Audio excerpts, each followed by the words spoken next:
আপনি টিকটকে একটি ভিডিও আপলোড করেছেন এবং যে ভিডিওটি আপলোড করেছেন সে ভিডিওটি আপলোড হওয়ার পর ডিলিট করে দিয়েছেন। এখন চাচ্ছেন আপনার সেই ডিলিটকৃত ভিডিওটি পুনরায় ফিরিয়ে আনতে। কিভাবে ডিলিটকৃত ভিডিওটি ফিরিয়ে আনবেন চলুন দেখিয়ে দিচ্ছি।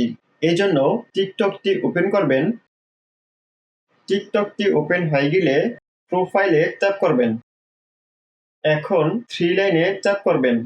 এখান থেকে অ্যাক্টিভিটি সেন্টারে ট্যাপ করবেন। এখন রিসেন্টলি ডিলিটেডে ট্যাপ করবেন। এখন আপনি আপনার টিকটক থেকে যে ভিডিওটি ডিলিট করেছেন সেই ভিডিওটি এখানে দেখতে পাবেন। এছাড়াও আপনি যদি আপনার টিকটক আইডি থেকে একাধিক ভিডিও ডিলিট করে থাকেন তাহলে সেই ভিডিওগুলো এখানে দেখতে পাবেন। এখন অনেকেই এখানে আসার পর আপনার ডিলিটকৃত ভিডিওটি নাও দেখতে পারেন। এর কারণ কি?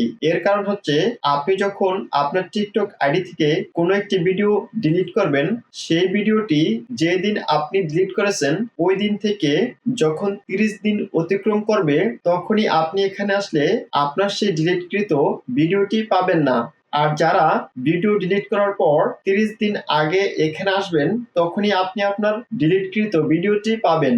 এখন এখান থেকে ভিডিওটিতে ক্লিক করবেন, দেন রিস্টোরে ট্যাপ করবেন, আবার রিস্টোরে ট্যাপ করবেন। রিস্টোরে ট্যাপ করার সাথে সাথে আপনার ডিলিটকৃত ভিডিওটি পুনরায় আপনার টিকটক আইডিতে ফিরে পাবেন। ভিডিওটি ভালো লেগে থাকলে ভিডিওতে একটি লাইক দিবেন, কমেন্ট করে জানাবেন।